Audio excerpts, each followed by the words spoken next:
یہ ہمارے ہاں مشہور ہو گیا ہے کہ آپ قرآن پہ ہاتھ رکھ کے بول دو.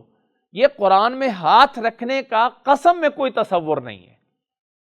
یہ ہم نے باہر لوگوں سے لیا ہوا ہے کہ وہ اپنی بکوں پہ نام رکھتے ہیں.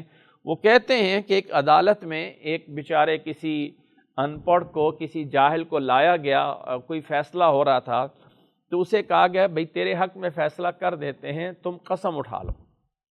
اب اس نے سوچا پتہ نہیں کتنی بڑی بلڈنگ ہوگی جو مجھے سر پہ اٹھانا پڑے گی، کون سی گاڑی ہوگی جو سر پہ اٹھا کے رکھنا پڑے گی. اس نے کہا میں کیسے اٹھاؤں گا.